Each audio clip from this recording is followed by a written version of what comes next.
हम्दो सलात के बाद पहले कुछ चंद सवालात हैं।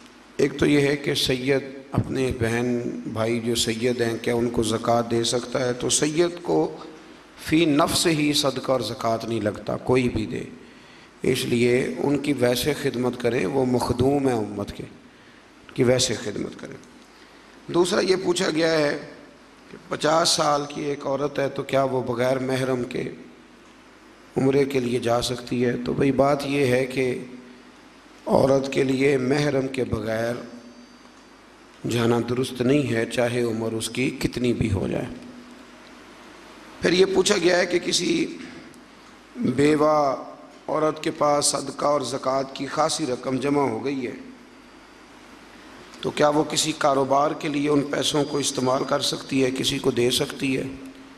जब आप किसी को ज़कात देते हैं तो आपके लिए तमलीक शर्त है। फ़िक़्ह का एक जुमला है तमलीक, मतलब ये कि सामने वाले को मालिक बनाना ज़रूरी है।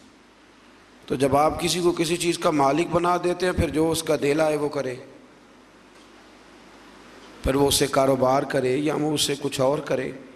हज़रत उमर बिन अब्दुल अज़ीज़ रहमतुल्लाह अलैह के ज़माना मुबारका में एक शख्स था जिसको ज़कात लगती थी, तो इतने लोगों ने ज़कात दी थी कि उसने उसी साल ही कारोबार शुरू कर लिया और फिर अगले साल उसने ख़ुद ज़कात देनी शुरू कर दी।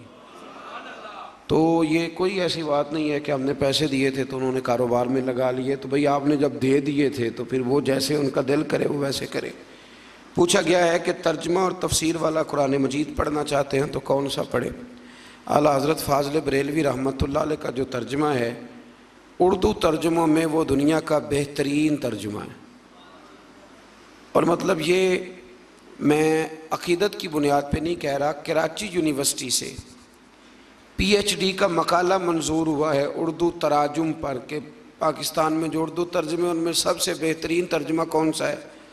तो आपकी कराची यूनिवर्सिटी ने एक शख्स को PhD की डिग्री इस बात पर दी है कि वाकई तूने साबित कर दिया है कि सबसे अच्छा तर्जुमा आला हज़रत फ़ाज़िल बरेलवी का तर्जुमा है, अदब वाला और चाशनी वाला। अब ये है कि बहुत सारे लोग छापते हैं और सारे अल्हम्दुलिल्लाह अच्छी कोशिश करते हैं, लेकिन मशवरा आपके लिए ये है कि जो दावत इस्लामी ने शाया किया है तर्जुमा कुरान मजीद का, वो हर लिहाज से इस वक्त जो छपते हैं उनमें सबसे बेहतरीन है।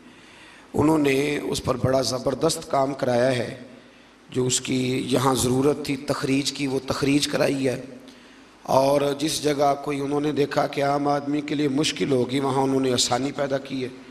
तो इस वक्त जो छप रहे हैं तर्जमे, वो आप कोशिश करें कि दावत इस्लामी का छपा हुआ तर्जमा कुरान मजीद का आप हासिल करें। वो एक बड़ा उम्दा काम उन्होंने किया है। आला हज़रत की और भी कई किताबें उन्होंने छापी हैं और जो काम किया बड़ा शानदार किया है, इल्मी और तहकीकी काम। उनकी खिदमात इस मैदान में बड़ी उम्दा हैं। तो आप वो तर्जमा हासिल करें और उसका मुताला करें, और उसके साथ हाशिया है हज़रत सदरुल अफ़ाज़ुल बदरुल मुमासिल सैयद नईमुद्दीन साहब मुरादाबादी का, वो हाशिया है। तो बड़ा मज़ेदार काम है।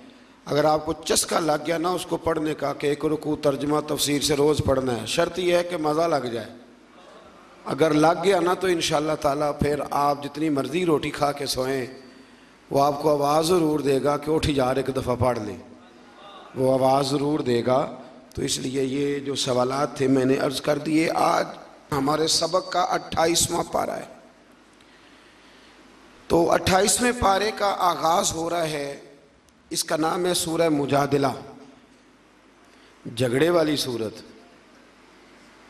बात बड़ी दिलचस्प है। अल्लाह फरमाते हैं कद समी अल्लाह, तहकीक अल्लाह ने सुन ली, कौल अल्लती, उस औरत की बात, तुजा दिलू का, जो आपसे झगड़ा कर रही थी, फी ज़ौजी हा, अपने खामन के बारे में। हज़रत खौला बिन सालबा रज़ियल्लाहु ताला अन्हा एक खातून थी, तो उनके खामन ने उनके साथ ज़िहार कर लिया। एक ज़िहार होता था अरब के अंदर, वो कहते थे कि औरत को कि तेरी जो है वजूद का फ़लाँ हिस्सा वो मेरी माँ के वजूद के फ़लाँ हिस्से की तरह है। इससे ज़िहार लागू आता था। ज़िहार वैसे एक शख्स बातों बातों में अपनी बीवी को कह देता है ना बहन या माँ, तो उससे मुंह से निकल गया सबते लिसानी है, जा बहन अपना काम कर, तो इससे कोई जुर्म लागू नहीं होता। लेकिन किसी ने ज़िहार कर दिया, अब चूँकि ये कुरान और सुन्नत है तो इसमें कुछ बातें बयान करनी पड़ती हैं। अब इस आयत का शान नुज़ूल ही वो है और समझने वाली बात है। तो हज़रत खौला बिन सालबा ने भी अपनी ज़ौजा से कहा कि तेरी जो कमर है वो बिल्कुल ऐसे जैसे मेरी माँ की, इसको ज़िहार करना कहते थे कि अब मैं तेरे करीब नहीं जाऊँगा। तो ये लफ्ज़ उनकी ज़ुबान से अदा हुए तो इसको ज़िहार करना कहते हैं। उनकी ज़ौजा बड़ी परेशान हुई, अर्ज़ करने लगी या रसूल अल्लाह सल्लल्लाहु अलैहि वसल्लम, अरब के अंदर जब कि लोग इस तरह कहते थे तो उनकी बीवी उनके लिए जायज़ नहीं रहती थी, फिर वो छोड़ देते थे। मेरे खामद ने कहा है हुजूर अब आप बताएं कि मैं क्या करूं। और अर्ज़ करने लगी या रसूल अल्लाह सल्लल्लाहु अलैहि वसल्लम, बूढ़ी हूँ, अब इस काबिल नहीं हूँ कि कहीं और जा सकूँ। और हुजूर उससे अगली बात यह है कि बच्चे मेरे बड़े प्यारे हैं और उनकी तरबियत बड़ी अच्छी चल रही है। या रसूलल्लाह अगर मैं उन्हें अपने पास रखूँगी खामद के छोड़ने के बाद तो भूखे मर जाएंगे, मैं कमा के खिला नहीं सकती, और अगर मैं खामद को दे दूँगी तो वो संभाल नहीं सकता, तरबियत रुक जाएगी। हुजूर फरमाने लगे ज़रा ठहर जा, अभी इसके बारे में कुरान नाजिल नहीं हुआ, ज़रा नाजिल हो लेने दे। बूढ़ी औरत थी तो झगड़ने लग गई, कहने लगी नहीं नाजिल हुआ तो मैं क्या करूँ, मेरे तो मसले का हल करके दे। या रसूलल्लाह मेहरबानी, ये नाज का झगड़ा है, बेअदबी का झगड़ा, ये नाज है। हुजूर अब मैं किधर जाऊँ, महबूबा मैं अब तेरा दरवाज़ा छोड़ के किधर जाऊँ, यहाँ आई हूँ तो यहाँ से आगे कहाँ जाऊँ। तो रब करीम ने फरमाया महबूब रब ने उसकी बात सुन ली है जो अपने खामन के मामले में तुझसे झगड़ा कर रही थी, अल्लाह करीम ने उसकी बात सुन ली है। अब इस तरह करें, उसको हमारा हुक्म दे दें। हुक्म क्या है कि वो खामद इस तरह करे, उसका खामद जिसने ये काम किया है कि एक ग़ुलाम आज़ाद करे। अगर ग़ुलाम आज़ाद नहीं कर सकता तो 2 महीने के लगातार रोज़े रखे, और जो ये नहीं कर सकता वो 60 मिस्कीनों को 2 वक्त का खाना खिलाए, वो खाना खिला दे। 3 बातें हो गई, ये ग़ुलाम आज़ाद करे, ग़ुलाम खासा महंगा होता था, ये नहीं कर सकता तो 2 महीने के लगातार रोज़े रखे, ये नहीं कर सकता तो 60 मिस्कीनों को 2 वक्त का, जिसने ज़िहार किया, ये लफ्ज़ कहे अपनी बीवी के लिए। तो हुजूर ने उनके खामद को बुलाया और बुला के कहा भाई तेरी बीवी ने बात की है तो रब करीम ने उसकी अर्ज़ को सुन लिया है और सारी उम्मत का भला हो गया है, अब तो इस तरह कर, एक ग़ुलाम आज़ाद कर। कहने लगा हुजूर मेरे पास ग़ुलाम कहाँ से आया।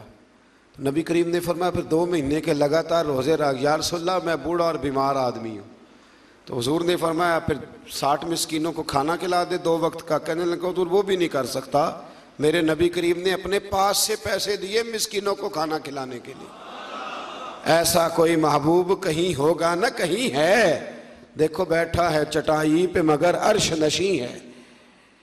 हज़रत खौला बिन सालबा ना बड़ी बूढ़ी हो गई थी, तो एक दिन हज़रत उमर फ़ारूक गुजर रहे थे तो ये भी गुजर रही थी, तो हज़रत उमर को बुला लिया, तो दोपहर में खड़ा कर लिया, तो देर तक बातें करती रहीं, देर तक। हज़रत उम्मे ऐमन भी अक्सर ऐसे करती थी। हज़रत खौला बिन सालबा जब देर तक गुफ्तगू करती रहीं तो एक साहब ने हज़रत उमर से कहा कि आप इतना टाइम उसने लगा दिया है तो इसको कहें कि बात मुख्तसर करे। फरमाया चुप कर, मैं उसकी बात ना सुनूं जिसकी बात मेरे रब ने भी सुन ली है और कुरान मजीद की आयात नाजिल कर दी है। तो इस सूरह मुबारका में इब्तदाई आयात के अंदर अल्लाह ताला ने मसला ज़िहार का ज़िक्र फरमाया। फिर आयत नंबर 9 से आगे आदाब मजलिस बयान किए, अहले इल्म की फ़जीलत बयान की, और इरशाद फरमाया गया कि तुमने आदाब मजलिस का सरगोशियाँ नहीं करनी, ख्याल रखना है। और नबी पाक अलैहिस्सलाम ने हमें इसकी तफसीर बयान करके बताया कि 3 आदमी बैठे हों तो एक को छोड़ के 2 आपस में बात ना करें, सरगोशी ना करें, कान करीब ना करें। ज़्यादा मजलिस हो तो फिर बात अलग है, लेकिन 3 बंदे बैठे हों तो 2 बंदे आपस में गुफ्तगू कान जोड़ के न करें। फिर इससे आगे सूरह हशर शुरू हो जाती। सूरह हशर का माना होता है इकट्ठा करना। चूँकि बनु नुज़ैर को इकट्ठा करके मदीने से निकाला गया, फिर खैबर और शाम की तरफ जिला वतन किया गया, और उस बात का इस सूरह मुबारका में ज़िक्र फरमाया गया, तो लिहाजा इसका नाम सूरह हशर है। इसकी आयत नंबर 9 में अल्लाह तबारक व तआला ने इरशाद फरमाया कि वयुसिरूना अला अनफुसिहिम वलौ काना बिहिम खसासा। फरमाया मेरे महबूब के ग़ुलामों की शान ये है कि उन्हें शदीद हाजत भी हो तो फिर भी वो अपनी ज़ात पर दूसरों को तरजीह दे दिया करते। बड़ी मारूफ हदीस है हज़रत अबू तलहा अंसारी की। नबी पाक अलैहिस्सलाम की बारगाह में मेहमान आ गए तो हुज़ूर अलैहिस्सलाम ने फरमाया कौन है जो इनकी खिदमत करेगा। अज़वाज मुतहरात के यहाँ जब मालूमात की गई तो खाना बज़ाहर मौजूद न था। हज़रत अबू तलहा अंसारी घर ले गए, बीवी से कहने लगे कितना खाना है? का सिर्फ बच्चों का। फरमाया उन्हें बहला के सुला दे। और जब मेहमान के सामने खाना रख दिया जाए ना तो चिराग ठीक करने के बहाने बुझा देना। मेहमान उनका नहीं था, मेहमान रसूल करीम का था। ये बात ख़ास है। हमारे उस्ताद गिरामी फरमाया करते थे यहाँ बात को समझो, मेहमान नबी करीम का है तो कुर्बानी उन्होंने दरअसल रसूल पाक के नाम की दी। बच्चों को बहला के सुना दिया, बीवी चिराग ठीक करने के बहाने उठी तो चिराग बंद कर दिया। अब दोनों मियाँ बीवी मुंह हिलाते रहे कि मेहमान को पता चले रोटी खा रहे। मेहमान खाना खा के सो गए। सुबह जब ये आए मस्जिद नबी में तो महबूब करीम ने यह आयत पढ़ के सुनाई। फरमाया तेरा रात वाला अमल खुदा को भी बड़ा पसंद आया है और मोहम्मद मुस्तफ़ा को भी बड़ा पसंद आया। फिर इससे आगे आयत नंबर 21 में कुरान मजीद की जलालत का बयान फरमाया। लौ अनज़लना हाज़ल कुरआन अला जबलिन लरअयतहु खाशियम मुतसद्दिअम मिन खशियतिल्लाह। फरमाया ये कुरान अगर पत्थरों और पहाड़ों पे नाजिल करते तो वो अल्लाह के खौफ से रेज़ा रेज़ा हो जाते। वतिलकल अमसालु नदरिबुहा लिन्नास, ये मिसालें हम लोगों के लिए बयान करते हैं ताकि तुम इनसे अकल हासिल करो, नसीहत पकड़ो। फिर एक आयत जो 10वीं है सूरह हशर की, वो बीच में रह गई, उस पर भी तवज्जो करें। ये जो आयत है ये इसाले सवाब की असल है। वल्लज़ीना जाओ मिन बादिहिम यक़ूलून रब्बना इग़फ़िर लना व लिइख़वानिना अल्लज़ीना सबक़ूना बिल ईमान। बड़े गौर से तर्जुमा सुनना है आपने इस आयत का। फरमाया जो कहते हैं इस माल में उनका भी हक है जो ईमान वालों के बाद आए।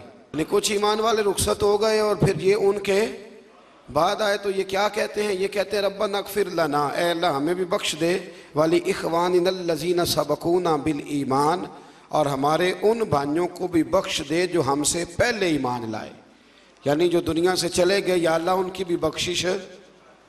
तो पिछले जो होते हैं वो जाने वालों की बख्शिश की दुआ करते हैं। अब लोग फटाफट कह देते हैं कि इसाले सवाब का क्या मतलब हुआ, जाने वाला जो करके गया उसे अजर मिलेगा। तो भाई कुरान मजीद ने ईमान वालों की शान बयान की है कि जो गुजर जाता है उसके लिए दुआ करते हैं। जब जाते हैं किसी के यहाँ ताज़ियत करने तो क्या कहते हैं? कहते हैं ना दुआ करो। कुछ लोग कहते हैं क्यों करें? बड़ी अजीब लगती है बाज़ बातें। हमारा एक दोस्त है हमारे साथ, उसने पढ़ा है, वो बड़ा समझदार आदमी है, मंतक उसे बड़ी अच्छी आती थी, तो वो रोज़मर्रा की ज़िंदगी पर भी मंतक को लागू करता रहता है। जो लोग चीज़ पढ़ लेते हैं वो लागू होती है। एक बड़े ख़ानदान से उसका ताल्लुक़ है, तो दारे बने होते हैं ना दारे, इसी तरह उन्होंने जगह दी हुई थी। जितने लोग भी फौतगी या कोई खुशी का मौका आता था तो वहाँ लोग तकरीबात करते थे। पहले दारे इसी मकसद के लिए होते थे, फिर महरज आलों ने वो जगह पुर कर दी। तो वो कहते हैं कि एक नमाज जनाजा थी हमारे गांव में, तो एक साहब ने नमाज़ पढ़ाई, तो बाद में हमने कहा दुआ कर लो, तो कहने लगा जनाजे के अंदर ही आ गई, दुआ जनाजे के अंदर ही है। तो कहते हैं वो आलू गोश्त का शोरबा पका हुआ था, तो मैंने कहा हज़रत को मेरी बैठक में लाओ, खाना खिलाना है। कहते हैं वो खाने के लिए बैठे तो थोड़ा मिर्च ज़्यादा डाल दिया शोरबे में, तो फ़ौरन खाने के बाद उन्होंने पानी मांगा, तो मैंने कहा शोरबे के अंदर पानी भी है, इसके अंदर पानी। तो कहने लगे नहीं यार तू अब उधर पर चला गया, किधर, तो पानी पिला, मेरा मुंह जल रहा है। तो कहने लगे आपने वहाँ तो कहा था कि दुआ अंदर ही है, तो बाहर नहीं होनी चाहिए, तो यहाँ भी पानी शोरबे के अंदर। कहते मैंने उसे कहा उठा कसम पानी है कि नहीं? कहने लगा जी शोरबा तो पानी से ही बनता है। तो मैंने कहा दोबारा क्यों पी रहा है? और हर बंदा पी रहा है रोटी के साथ पानी, तो क्यों पीते हो? शोरबे में पानी नहीं? ये तो हुई मंतकी दलील। अब मेरे रसूल पाक अलैहिस्सलाम ने फरमाया जो दुआ तुम फ़र्ज नमाज के बाद मांगते हो रब ज़रूर कबूल फरमा लेता है, अल्लाह अपने फजल से कबूल फरमाता है। तो नमाज के अंदर दुआ नहीं मांगी थी रब्बी जालनी मुकीमस सलात, मांगी थी, तो नमाज के बाद क्यों मांगी? इसका मतलब है कि दुआ दुआ ही होती है, वो हर वक्त मांगे जब दिल करे मांगे, जनाजे के अंदर भी मांगे और जनाजे के, और उस पर हदीस अबू दाऊद शरीफ में मौजूद है, नबी पाक ने फरमाया जब जनाजा पढ़ लो तो मुखलिस होकर फिर दुआ मांगो, मुखलिस होकर। अब बड़ी अजीब बात है ना जी कि लोग कहते हैं कि दुआ भी मांगनी है ना, अल्लाह से भी मांगना है तो हमसे पूछ के मांगो कब मांगना है कब नहीं मांगना। भाई रब से मांगना है, उसके बंदे। शब बारात वाले दिन मुझसे किसी ने सवाल पूछा कि लोग कहते हैं इस रात इबादत करनी चाहिए कि नहीं करनी चाहिए। एक टीवी स्टेशन पर मैं जा रहा था, हमारी शायद वो पाकिस्तान की सबसे बड़ी मस्जिद है, उसमें मुझे मौका मिल रहा था तो मुझे रोक लिया, कहने लगे जी आप ये बताएं कि इस रात इबादत करनी चाहिए कि नहीं करनी चाहिए। तो मैंने कहा यार बड़े अजीब आदमी हो, कई दफ़ा पहले मैं ये बात अर्ज कर चुका हूँ। मैंने कहा अल्लाह की इबादत भी किसी से पूछ के करनी है, इबादत किसकी करनी है, करनी किसने? तो मशवरा लेगा साथ वाले से, यानी किसी को शनाख्ती कार्ड दिखाएंगे कि ये शनाख्ती कार्ड है, अगर तू इजाज़त दे तो नफल पढ़ लें। ये क्या फ़लसफ़ा है? आप भी फटाफट उलझ जाते हैं, भाई हम जाने हमारा खुदा जाने। तो इसलिए अहले ईमान अपने उन गुजर जाने वालों के लिए बख्शिश की दुआ करते हैं। फिर सूरह हशर के आखिर के अंदर अल्लाह ताला ने अपने अस्मा का जिक्र फरमाया है, पढ़ते हैं ना आप वो आयतें, वल्लाहुल्लज़ी ला इलाहा इल्ला हु आलिमुल गैब व शहादत वर्रहमानुर रहीम। आगे सूरह मुमतहिना शुरू होती है। मैंने आपसे कहा था कि इसी बहाने सूरतों के नाम भी याद कर लेते हैं। क्या नाम है? सूरह मुमतहिना। इस सूरह मुबारका में ना बिल्कुल शुरू में अल्लाह ने इरशाद फरमाया या अय्युहल्लज़ीना आमनू ला तत्तखिज़ू अदुव्वी व अदुव्वकुम, ए ईमान वालो मेरे और अपने दुश्मनों को दोस्त ना बनाओ, मेरे और अपने दुश्मनों को। और पीछे भी गुजर चुका है, वक्त नहीं था मैं वहाँ रोक नहीं सका। फरमाया जिनके दिलों में अल्लाह ने ईमान रखा है ना, वो रब रसूल के दुश्मनों से कभी दोस्ती नहीं करते। दोस्ती मुसलमान से, दोस्ती अल्लाह रसूल के दुश्मनों से कोई दोस्ती नहीं है। रब रसूल के दुश्मनों से क्या दोस्ती करनी? आला हज़रत फरमाते हैं मुल्हिदों से क्या मुरव्वत कीजिए, जो है ही बेदीन उससे मुरव्वत का रिश्ता रखने का क्या माना। यहाँ ना लोगों में जज्बा थोड़ा ज़्यादा उठता है, थोड़ा ज़्यादा जज्बा उठता है, इंसानियत को दो गज आगे गुजर जाती है। नबी पाक अलैहिस्सलाम जनाजा पढ़ाने गए थे और कब्रिस्तान पहुँच के कहा था मैं इस बंदे का जनाजा नहीं पढ़ाऊँगा, तिरमिज़ी में मौजूद है। हुजूर क्यों? फरमाया उस्मान गनी से बुग़्ज़ रखता हुआ मरा है। तो जब उस्मान के बुग़्ज़ वाले का नबी पाक जनाजा नहीं पढ़ाते जो रहमत लिल आलमीन है, तो हमारे अंदर कोई इंसानियत ना को दो गज आगे गुजर के, भाई इंसानियत और चीज़ का नाम, क्या उस बंदे में भी कोई इंसानियत है जो नबी पाक की बेअदबी करता है? उसमें भी कोई इंसानियत है जो सहाबा की बेअदबी करता है, अहले बैत की बेअदबी करता है?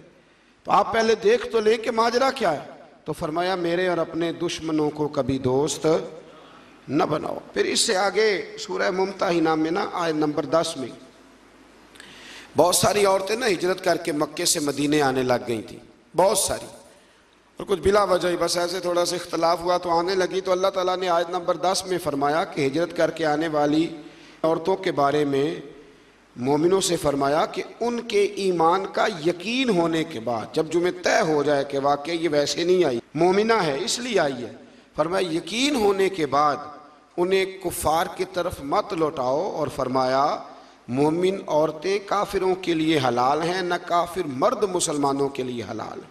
नीज़ फरमाया कि मुसलमान भी काफिर औरतों को अपने पास न रखे, वो भी अफारी करने। एक वक़्त तक जायज़ था कि जब तक अभी ज़ाहिर है लोगों के माहौल इस तरह के थे कि खामद कलमा पढ़ता था तो बीवी नहीं पढ़ती थी, तो बीवी कलमा पढ़ती थी तो खामद, एक वक्त के लिए उसको अभी गुंजाइश दी गई। लेकिन जब हालात इस तरह के हुए कि अल्लाह ने इस्लाम को गलबा दिया तो फिर मना कर दिया। फरमाया अगर तुम्हारी औरत काफिर है तो अब तुम्हारा निकाह कायम नहीं।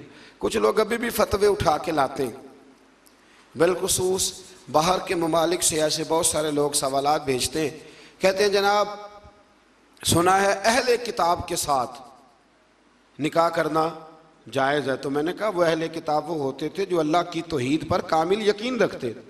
यहाँ तो यहूदी हज़रत उज़ैर को अल्लाह का बेटा मानते हैं माज़ल, ईसाई हज़रत ईसा को अल्लाह का बेटा मानते हैं, तो अहले किताब कहाँ से हो गए? तो मुशरिक हैं। वो अहले किताब थे, वो हर नबी को अल्लाह का बंदा और नबी जानते थे, किसी को बेटा न कहते थे। तो ये तो मुशरिक हैं, शरीक बनाते हैं अल्लाह के। ये अहले किताब तो ढूंढने से मिलेगा आपको कोई अहले किताब, अल्लाह समझने की तौफीक अता फरमाए। तो ऐसे ही बड़ी जल्दी राव में ना बहना चाहिए, बल्कि तहकीक करनी चाहिए। और फिर होता यह है कई दफ़ा कि हम लोगों का प्रोग्राम बन चुका होता है, निकाह करने का प्रोग्राम तय हो चुका होता है। अब ये वाक़यात तेज़ी से हुए हैं तो हमें भी थोड़े से तजर्बात होने लगे हैं। अब कोई आदमी किसी औरत को लेके आता है ना, इसे कलमा पढ़ा दे, मुसलमान होना चाहती है, तो मैं पूछता हूँ क्यों होना चाहती हो? वजह तो होती है ना दीन बदलने की। आप एक नया नज़रिया कबूल कर रहे हैं, अल्हम्दुलिल्लाह बड़ा अच्छा कर रहे हैं, पर कोई वजह भी तो बयान करें ना। तो अक्सर वजह यही समझ में आती है कि उन्होंने शादी करनी होती है ज़्यादातर। तो वो अब जी शादी होनी है तो लिहाजा कलमा पढ़ा दें। तो ये आप मर्द की खातिर कलमा ना पढ़ें, ना मर्द औरतों की खातिर कलमा पढ़ें। कलमा जब भी पढ़ें अल्लाह रसूल की रज़ा के लिए पढ़ें। ये इसलिए ना कलमे पढ़ें कि हमने शादियाँ करनी, मैं शादी का प्रोग्राम बना हुआ था तो लिहाजा। और ऐसे ऐसे अजीब मामलात। एक दफ़ा एक मेरे पास मसला आ गया कि एक ईसाई औरत है तो वो कलमा पढ़ना चाहती है। तो मैंने कहा ठीक है लाएं, देर नहीं करनी चाहिए मुसलमान करने में। तो मैंने थोड़ी सी उससे तहकीक की तो मुझे पता चला कि वो अपने खामन से जान छुड़ाना चाहती है। कलमा पढ़ लेगी तो निकाह खुद ब खुद ख़त्म हो जाएगा, तो जान छुड़ाना। तो आप तहकीक करें, ज़रूर इस पर गौर करें। और बड़े सारे लोग जो सपोर्टर बन जाते हैं वो भी ज़रूर सोचें कि आखिर वो बताए तो सही उसे किस चीज़ ने मुतासिर किया है। बड़े कम लोग आपको ऐसे मिलेंगे जो मुतासिर होकर तहकीक करके दीन को दिल से कबूल करके आते हैं। ऐसा कोई आए तो उसके तो पैरों के नीचे पर बिछा देने चाहिए, आंखें बिछा देनी चाहिए, इस तरह का कोई आए। अल्लाह तौफीक अता फरमाए। आयत नंबर 12 में अल्लाह ताला ने नबी पाक सल्लल्लाहु अलैहि वसल्लम को फरमाया कि अगर मोमिनात सहाबियात आपसे एक तयशुदा दस्तूर और मंशूर पर बैत करना चाहें तो इनकी बैत कबूल कीजिए और इनके लिए अल्लाह से इस्तिग़फ़ार कीजिए। एक मंशूर था, वो मंशूर ये था कि अपनी औलाद को कत्ल नहीं करेंगी, मंशूर ये था कि किसी पर ज़िना की तोहमत नहीं लगाएंगी, और नबी करीम अलैहिस्सलाम जो नेक काम का हुक्म देंगे उसमें नाफरमानी नहीं करेंगे। तो हुजूर ने औरतों से बैत ली। इसी से हमारे उलमा ने लिखा है कि औरत किसी पीरे कामिल से बैत करना चाहे तो उसकी बैत करना बिल्कुल दुरुस्त है। चूँकि औरतें यहाँ बैत करती थी लेकिन नबी पाक ने किसी औरत का हाथ पकड़ के मुरीद नहीं किया, बल्कि हुजूर जुमले इरशाद फरमाते थे और औरतें जवाब में वो जुमले कहती जाती थी। इसी का नाम बैत है। तो आज भी अगर इस तरीके पे बापर्दा रह के कोई खातून कहीं से कुछ सबक लेती है, कोई रूहानी असबाक याद करती है, तो उसके लिए ये सुन्नत इस आया सूरह मुम्तहना की आयत नंबर 12 में मौजूद है। आगे सूरह सफ शुरू होती। इस सूरत के बिल्कुल शुरू में ना अल्लाह तबारक व तआला ने एक ख़ास हुक्म दिया है, एक ख़ास बात की तरफ तवज्जो इरशाद फरमाई है। फरमाया या अय्युहल्लज़ीना आमनू लिमा तक़ूलून मा ला तफ़अलून, ऐ ईमान वालो तुम ऐसी बात क्यों कहते हो जो तुम करते नहीं। हमारे माशरे में बातों की बेकदरी पता कब हुई है? जब बातों को लोगों ने वक्त गुजारने का जरिया समझ लिया है। कुरान कहता है वो बात तुम क्यों कहते हो जिस पर तुम्हारा अमल नहीं है। वैसे भी एक होता है अल्फाज का हेर फेर, उसका मजा नहीं होता, वो कई दफा अदाकारी होती है। एक होता है जज्बात का इजहार, जज्बात का इजहार। जब आप दीन पर अमल करते हैं तो फिर दीन खिताब का नाम नहीं रह जाता, तकरीर का नाम नहीं रह जाता, फिर वो जज्बात का इजहार होता है। और जब आप जज्बात का इजहार करते हैं तो जज्बे सीधे रूहों से जाके टकराते हैं। तो दीन पर अमल करें। दीन मनाने के लिए नहीं आया, दीन अमल करने के लिए आया। दीन पर अमल करें और आप सिर्फ वो बात करें जिस पर आपका अपना अमल। बहुत सारी बातें हैं, बहुत सारे बुजुर्गों के वाक़यात हैं, और बाबा फरीद साहब का एक जुमला ना पूरी तफसीर लगता है। बाबा फरीदुद्दीन गंजे शकर का एक जुमला पूरी। बाबा साहब बड़े ज़बरदस्त कारी थे कुरान पाक के। बर्रे सगीर में उस वक़्त 4-5 कारी थे जो सोना कुरान पढ़ते थे, और बाबा साहब की जो अपनी बेटी थी ना, बाबा साहब ने सब आशरा का कारिया बनाया था अपनी बेटी को। अब तो आप चले जाएं दरबार शरीफ पे तो नमाज पढ़नी मुश्किल कर देते हैं कवाली वाले। वो कभी अंदर वाला हाल बंद हो जाए तो बाहर आपने पाक पतन शरीफ नमाज पढ़नी हो तो आप उनकी मिन्नत भी करें तो बंद नहीं करते। तो कुरान शरीफ की बारी कब आएगी? बाबा फरीदुद्दीन मसूद गंज शकर क्या एक वाकया इस आया मुबारका के हवाले से गोया वाज़े बातें खोलता है। बड़ी दूर से एक औरत आई तो उसने कहा मेरा बेटा गुड़ बड़ा खाता है। तो हज़रत साहब बीमार रहने लग गया है। को पता है ना, हमारे माँ बाप तो यही कहा करते थे कि टाफियाँ ना खाओ, दांत निकल जाते हैं। हालांकि उन्होंने जब निकलना होता है वो निकल ही जाते हैं, पर बुजुर्ग भी जो कहते थे वो ठीक ही फरमाते थे। तो बाबा साहब से वो माँ कहने लगी दम कर दे, तो बाबा साहब कहने लगे कल आना। बीबी बेचारी घोड़े पे बैठ के ऊँट पे बैठ के यहाँ पैदल आई थी, 2-4 घंटे जाने में फिर लगे, अगले दिन फिर 2-4 घंटे का सफ़र करके आई। बाबा जी दम कर दें, गुड़ बड़ा खाता है। तो बाबा साहब ने पुश्त पे हाथ फेरा, प्यार किया, दम भी किया और बच्चे से कहने लगे पुत्र गुड़ नहीं खाना आज के बाद, बहुत ज़्यादा खाना नुकसानदेह होता है। बीबी को बड़ा गुस्सा आया कि ये 2 जुमले कहने थे तो कल ही कह देते, कल फरमा देते, इतना सफ़र क्यों कराया।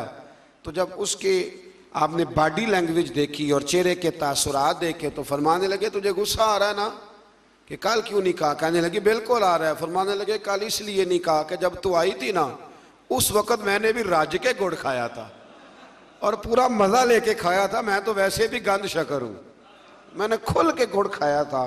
तो अब चूंकि तेरे बेटे को नसीहत करनी थी तो फिर कल से लेकर अब तक खाया नहीं, कल से लेकर अब तक खाया नहीं। इसलिए अमल, अब नसीहत करने वाले बड़े ज़्यादा हैं, बड़े हैं, लेकिन अमल का जब रास्ता आप इख्तियार करते हैं फिर आपकी बात में असर भी होता है और फिर ये फ़ायदा भी होता है कि सामने वाला भी आपको सच्चा जानता है कि यार ये सिर्फ लफ्ज़ नहीं बयान कर रहा, वाकई इस पर भी ये बात तारी है। अल्लाह ताला हमें तौफीक अमल नसीब फरमाए। फिर आयत नंबर 6 में फरमाया कि ईसा बिन मरियम ने कहा क्या बनी इसराइल वालों मैं तुम्हारी तरफ अल्लाह का रसूल हूँ और अपने से पहली किताब तौरात की तस्दीक करने वाला हूँ और मैं तुम्हें उस अजीम रसूल की खुशखबरी देने आया हूँ जो मेरे बाद आएंगे और उनका नाम अहमद होगा। मेरे बाद आएंगे और उनका नाम अहमद होगा। तो हज़रत ईसा अलैहिस्सलाम ने हुजूर के आने की खुशखबरी दी। फिर आयत नंबर 8 से फरमाया कि दुश्मनाने दीन चाहते हैं कि अल्लाह के नूर को अपने मुंह की फूंके मार मार के बुझा दे, और अल्लाह तो अपने नूर को पूरा करना चाहता है खा काफिरों को कितना ही बुरा लगे। अरसला रसूलहू बिलहुदा व दीनिल हक़ लियुज़हिरहू अलद्दीन कुल्लिही, ये दीन गालिब आएगा चाहे किसी को कितना ही बुरा। ये मैं नहीं पेश गोई कर रहा, ये कुरान मजीद की आयत पढ़ के सुना रहा हूँ। अल्लाह फरमाते हैं किसी को कितना भी बुरा लगे अल्लाह अपने नूर को पूरा। ये लिबरल सारे बोलते हैं तो बोलते रहे, ये जो बेचारे बाहर जाते हैं तो उनको बड़ी शर्म आती है ना कि हम मुसलमान हैं माज़अल्लाह, तो लोग हमें कहते हैं कि वहाँ तो बड़ी खुल के अज़ानें होती हैं, तो जमातें होती हैं, तो उलमा और मशाइख और मौलवी तो ये जितना मर्जी ज़ोर लगा लें, इस्लाम की फितरत में कुदरत ने लचक दी है, उतना ही ये उभरेगा जितना के दबा दोगे। तो अल्लाह फरमाते हैं कि हम इस दीन को गालिब करेंगे। फिर अल्लाह तबारक व तआला ने ना सूरह सफ़ के अंदर, सूरह सफ़ के अंदर अल्लाह तबारक व तआला ने मोमिनों से कहा कि मैं तुम्हें एक तजारत ना बताऊं, एक कारोबार ना बताऊं। बड़े लोगों से मशवरा करते हैं ना क्या करें, तो अल्लाह फरमाते हैं या अय्युहल्लज़ीना आमनू हल अदुल्लुकुम अला तिजारतिन, क्या मैं तुम्हें एक तिजारत ना बताऊं, तुनजीकुम मिन अज़ाबिन अलीम, वो तिजारत पता क्या करेगी, तुम्हें दर्दनाक अजाब से बचा लेगी। तिजारत ना बताऊं, या अल्लाह बता। फरमाया तुमिनून बिल्लाहि व रसूलिही, वो तिजारत ये है कि रब उसके रसूल पर पुख्ता ईमान ले आओ और फिर क्या करो, व तुजाहिदून फी सबीलिल्लाहि बि अमवालिकुम व अनफुसिकुम, फिर तुम अपने मालों और जानों से उसके रास्ते में जिहाद करो। गोया रब कहता है तुम मेरी तरफ लग जाओ, ये तिजारत बड़ी शानदार है। और हज़रत अबू बकर सिद्दीक़ के कौल ने तफसीर कर दी, फरमाने लगे तू रब की तरफ तवज्जो कर ले, रब की तेरी तरफ तवज्जो हो जाएगी, रब की तेरी तरफ। और ये शर्त है, जब आपने तवज्जो करानी हो तो आपको तवज्जो करनी भी पड़ेगी। अब हम लोग ना लाडले बड़े बनते हैं, हम कहते हैं करना कराना कुछ ना पड़े, हमारे लाड देखे जाएं। और मियाँ लाड लोड कोई नहीं देखे जाते, पक्की बात। अब्बा जी को भी वही बच्चा अच्छा लगता है जो काम सही करे। ये लालच नहीं, ये उनका खुलूस है अपने बच्चे के साथ। अगर वो काम ठीक करेगा तो वो मोहताज नहीं होगा किसी का, अपने भाइयों का दस्ते नगर नहीं होगा, वो दूसरों के साथ भी अच्छा सलूक करने वाला होगा। तो कमाऊ पुत्र अच्छा लगता है, ये अच्छी बात है। तो इसी तरह जो जिहाद करे अल्लाह के रास्ते में, वो रब रसूल को भी अच्छा लगता है। फिर आगे अल्लाह तबारक व तआला ने ना सूरह जुमा का बयान फरमाया। इस सूरत की आयत नंबर 2 में अल्लाह तबारक व तआला ने इरशाद फरमाया कि मैंने ना नबी पाक अलैहिस्सलाम को कुछ मकासद दे के भेजा है, कुछ मकसद हैं। वो मकसद क्या है? यतलु अलैहिम आयातिही, फरमाया वो पढ़ के सुनाता है इन्हें उसकी आयतें, वयुज़क्कीहिम, और उन्हें पाक करता है, वयुअल्लिमुहुमुल किताब वल हिकमा, और उन्हें किताब और हिकमत सिखाता है। नबी पाक ने सिर्फ कुरान नहीं सिखाया, साथ हिकमत भी सिखाई। हिकमत दीन की रूह है। ये हिकमत का तर्जमा शेख सादी ने किया है। फरमाते एक मन इल्म हो ना तो संभालने के लिए 10 मन अकल की भी ज़रूरत है। शर्त यह है कि मन हो भी, सवा पाना हो गई। 2 मसले याद करके तो कहता मैंने 21 मौलवियों से पूछा, मेरा नहीं किसी ने भी हल किया। वो मसला नहीं होता, कोई पहेली होती है, तो हम अड़ जाते हैं। ऐसा न करें। फिर इससे आगे ना अल्लाह तबारक व तआला ने सूरह जुमा के अंदर ही जुमे की फ़र्जियत का बयान फरमाया। या अय्युहल्लज़ीना आमनू इज़ा नूदिया लिस्सलाति मिन यौमिल जुमा, ए ईमान वालो जब तुम्हें बुलाया जाए नमाज जुमा के लिए, फ़स्औ इला ज़िक्रिल्लाह, तो फिर तुम अल्लाह के ज़िक्र की तरफ दौड़ कर आओ। कब बुलाया जाए? पहली अज़ान की दूसरी? हम कब दौड़ के जाते हैं? और बड़े बड़े बहाने, बड़े बड़े बहाने। कहते हैं जी वो हज़रत साहब पिछले साल वाली तकरीर कर रहे हैं इसलिए मैं लेट जा रहा हूँ। तो मैंने आपको बताया था कि कुरान में एक एक मजमून 9 दफ़ा बयान हुआ है। तो वो सिपारा आप छोड़ देंगे जहाँ दोबारा बात बयान हो रही? क्या बात करते हैं आप, बड़े बड़े अजीब बहाने। भैया वक्त पे जाएं, टाइम पे जाएं। फ़स्औ इला ज़िक्रिल्लाह, दौड़ के जाओ अल्लाह के ज़िक्र की तरफ। तो पहली अज़ान हो जाए तो अब आपकी जिम्मेदारी है कि आप सारा कुछ छोड़ छाड़ के तो मस्जिद की तरफ सफ़र करें। आगे सूरह मुनाफिकून शुरू हो रही है। बड़ा बेनियाज है ना, मुनाफिकों के नाम पे भी सूरत रख दी है, बेनियाज है। पूरी सूरत है मुनाफिकून। मुनाफिक उसको कहते हैं जो ज़ुबान से तो बड़े दावे करता है इस्लाम के, लेकिन अंदर उसके इस्लाम नहीं होता। तो अल्लाह ताला ने इसकी पहली आयत में फरमाया इज़ा जाअकल मुनाफिकून कालू नशहदु इन्नका लरसूलुल्लाह, फरमाया महबूब मुनाफिक आपकी खिदमत में हाजिर होते हैं तो कहते हैं हम गवाही देते हैं कि आप अल्लाह के रसूल हैं, आप अल्लाह के रसूल हैं। फरमाया वल्लाहु यअलमु इन्नका लरसूलुहु, अल्लाह भी जानता है कि आप अल्लाह के रसूल हैं। वल्लाहु यशहदु, लेकिन अल्लाह गवाही देता है कि इन्नल मुनाफिकीन लकाज़िबून, कि बेशक मुनाफिक झूठ बोल रहे हैं। उन्होंने क्या कहा था? ये झूठ है। अल्लाह कहता है झूठ बोल रहे हैं। उन्होंने क्या कहा था? आप अल्लाह के, अल्लाह क्या फरमाता है?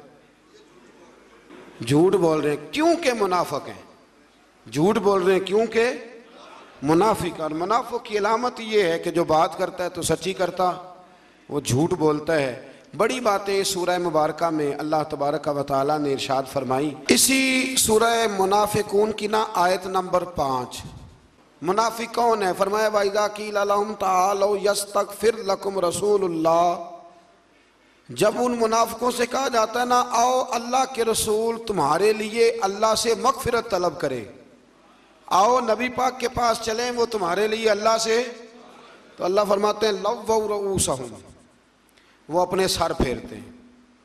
आप उन्हें देखेंगे कि वो अपने, कहते हैं उधर नहीं जाना, ये कुरान है, कोई चोट नहीं किसी पे।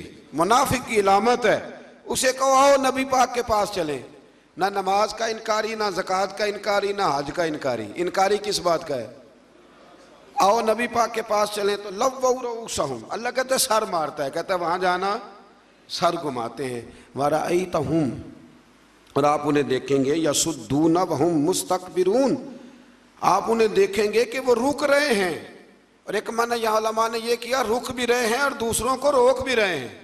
वहुम मुस्तकबिरून, और तकब्बुर कर रहे हैं।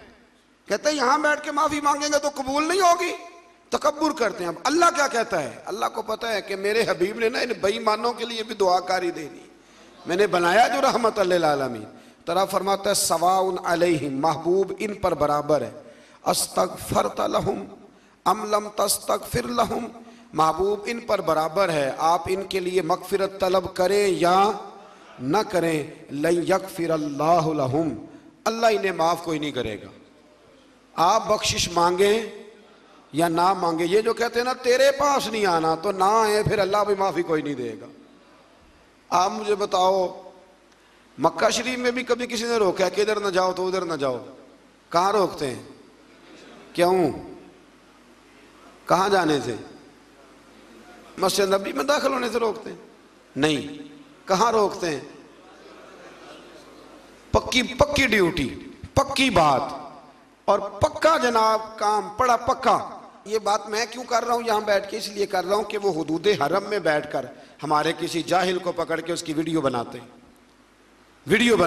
और फिर लोगों को बताते हैं ये इनका अकीदा है। खुदा का खौफ करो, तुम्हें ऐसा ना करना चाहिए। जब अल्लाह कहता है वलौ अन्नहुम इज़ ज़लमू अनफुसहुम जाओ, महबूब जब ये अपनी जानों पे जुल्म करें तो तेरे पास आए। मैंने एक को वहाँ कहा कि अल्लाह तो ये फरमाता, कहता ये हुजूर की ज़िंदगी तक आयत थी। मैंने कहा ये कहाँ लिखा है? ये कहाँ लिखा है? हम कोई बात बयान करें तो कहते दिखाओ कहाँ लिखा है। कहाँ लिखा है कि ये आयत हुजूर की हयात ज़ाहिरी तक थी? लिखा है कहीं? कुरान मजीद हुजूर की हयात ज़ाहिरी तक है? तो फिर तो लोग कह देंगे ज़कात का हुक्म भी तब तक ही था, नमाज का भी। ये अजीब फजूल फ़लसफ़ा है। अल्लाह कहता है जाओ तो कहते हैं जी नहीं ये ना जी हुजूर की हयात तक थी। तो हज़रत अबू अयूब अंसारी रदी अल्लाह मुस्नद इमाम अहमद बिन हम्बल में मौजूद है और वहाँ सारे हम्बली कहलाते हैं। खलीफा अब्दुल मलिक बिन मरवान कहता है मैं रात के वक़्त रोज़ा रसूल पे आया तो मैंने एक शख्स को ना नबी पाक की कब्र पे लेटे हुए देखा और वो अपने रुखसार हुजूर की कब्र अनवर से रगड़ रहा था। मैंने ठोकर लगाई, मैंने कहा तुझे पता है तू क्या कर रहा है? तो कहते जब उन्होंने नज़र उठाई तो मैं हैरान हो गया, वो हज़रत अबू अयूब अंसारी थे और मुझे कहने लगे मैं किसी बुत के पास नहीं आया, मैं रसूल करीम की बारगाह में आया। तो वो तो हुजूर की कब्र अनवर के बारे में कहते हैं कि मैं नबी पाक के पास आया। तो ये अल्लाह ताला ने उनकी अलामत बयान की। अल्लाह ताला हमें समझने की तौफीक अता फरमाए। फिर अल्लाह तबारक व तआला ने ना जी इसी सूरत के दूसरे रुकू में अल्लाह ताला ने अहले ईमान को फरमाया कि माल और औलाद की मोहब्बत तुम्हें अल्लाह के ज़िक्र से गाफिल न कर दे, और फरमाया हमने तुम्हें जो माल अता किया है मौत सर पर आने से पहले उसे दीन की राह में खर्च करो, वरना फरिश्ता अजल को देखकर हर कोई कहेगा कि मुझे थोड़ी सी मोहलत मिल जाए, मैं सदका करूं और नेकोकारों में से हो जाऊं। तो अल्लाह ताला ने फरमाया मौत का वक्त मुकर्रर आने पर फिर किसी को एक सांस की भी मोहलत नहीं मिलेगी। आगे सूरह तगाबुन शुरू होती है। इस सूरह मुबारक की आयत नंबर 16 में फरमाया कि अल्लाह ताला से डरने वाले, सुनने और इताअत करने वाले और अल्लाह के रास्ते में खर्च करने वाले और बुखल से बचने वाले। बुखल क्या होता है? कंजूसी। इससे बचने वालों को उखरवी फलाह पाने वाले ये लोग हैं, इनकी खबर दे दो। अल्लाह ताला ने फरमाया कि मैं करार देता हूँ कि ये आखिरत में कामयाब हो जाएं। फिर आयत नंबर 14 में अहले ईमान को फरमाया कि तुम्हारी बीवियाँ और तुम्हारी औलाद में से कुछ तुम्हारे दुश्मन हैं। तुम्हारी बीवियों में से और तुम्हारी औलाद में से कुछ तुम्हारे, ये कोई नाराज़ ना हो जाए ख़वातीन बिलखुसूस, ये सूरत तगाबुन की आयत नंबर 14 है। फरमाया तुम्हारी औलाद और तुम्हारी बीवियों में से कुछ तुम्हारे। क्या मतलब है यहाँ दुश्मनी का? मतलब ये है कि कहीं उनकी किसी नाजायज़ ख्वाहिश के पीछे लग के अपनी आखिरत तबाह ना कर लेना। वो कहते हैं कि फलाना इतने महंगे कपड़े पहनता है तो तू हराम कमाई करके ला, तो ये दुश्मनी कर रहे हैं तेरे साथ। और अगर वो तुझे मशवरा दे रहे हैं तूने अकेले नहीं करना, अब ज़माना ही बदल गया है, तो ये दुश्मनी है, तुमने इस दुश्मनी से बचना है। आगे सूरह तलाक शुरू होती है जी। वक्त चूँकि बड़ा मुख्तसर होता है तो बड़ी तेज़ी के साथ आगे बढ़ना पड़ता है। सूरह तलाक की सिर्फ एक आयत। फरमाया वमन यत्तकिल्लाह यजअल लहू मखरजा, जो अल्लाह से डरेगा अल्लाह हर मुश्किल से निकलने के लिए उसे रास्ता अता फरमा दे। वयरज़ुक़हु मिन हैसु ला यहतसिब, और उसे वहाँ से रोज़ी देगा कि जहाँ से उसका कभी गुमान भी नहीं गया हो। जो अल्लाह से डरेगा अल्लाह हर मुश्किल से निकलने का उसे रास्ता। ये वो आयत है कि हज़रत अब्दुल्लाह इब्न मसूद फरमाया करते थे, जिसने इस पे अमल कर लिया उसकी दुनिया भी बन गई और आखिरत भी बन गई। फिर आगे सूरह तहरीम शुरू होती है। इस सूरह मुबारक की आयत नंबर 6 में फरमाया, या अय्युहल्लज़ीना आमनू कू अनफुसकुम व अहलीकुम नारा, ए ईमान वालों खुद भी जहन्नम की आग से बचो और अपने घर वालों को भी बचाओ। इसका क्या माना है? इसका माना यह है कि ए ईमान वालों, जिन चीज़ों का अल्लाह रसूल तुम्हें हुक्म देते हैं तुम उन चीज़ों का अपने घर वालों को हुक्म दो। ये माना खुद नबी करीम अलैहिस्सलाम ने बयान फरमाया। हज़रत उमर ने पूछा तो अल्लाह के नबी ने यह माना खुद बयान किया। फरमाया जिन चीज़ों का अल्लाह रसूल तुम्हें हुक्म देते हैं तुम अपने घर वालों को उन चीज़ों का हुक्म दो, और जिन चीज़ों से अल्लाह रसूल तुम्हें मना करते हैं तुम अपने घर वालों को उन चीज़ों से मना करो। खुद भी दोज़ख की आग से बचो और अपने घर वालों को भी। हमने गर्मी से बचाने का बंदोबस्त किया होता है ना, सफ़र से बचाने का, गाड़ी का बंदोबस्त, तो अल्लाह फरमाते हैं इन्हें दोज़ख की आग से बचाने का भी बंदोबस्त करो। फिर इसी सूरह मुबारका की आयत नंबर 8 में अल्लाह तबारक व तआला ने फरमाया, या अय्युहल्लज़ीना आमनू तूबू इलल्लाहि तौबतन नसूहा, ए ईमान वालो अल्लाह की तरफ तौबा करो तो फिर सच्ची तौबा करो। तौबतन नसूहा का माना हज़रत हसन बसरी फरमाते हैं, जिस तरह बकरी के थनों से दूध धो लिया जाए तो दोबारा थनों में नहीं ना जा सकता, सच्ची तौबा उसकी है जिसने जिस गुनाह से तौबा की फिर दोबारा उसके करीब नहीं गया। आज अल्हम्दुलिल्लाह 27वीं शब आएगी रमज़ान की, तौबा का वक्त है। ये बिल्कुल आपने कोशिश करनी है कि एक लम्हा भी मगरिब से लेकर फजर तक, हत्ता मतलाइल फजर, फजर तक एक लम्हा भी ज़ाया ना हो। ये मगरिब से शुरू हो जाती है रात, एक मिनट भी ज़ाया ना हो। कोशिश फरमाएं कि सारा वक्त इबादत में, रियाजत में, परहेजगारी में, तकवे में गुजरे। कोशिश फरमाएं और तौबा करें तो सच्ची तौबा।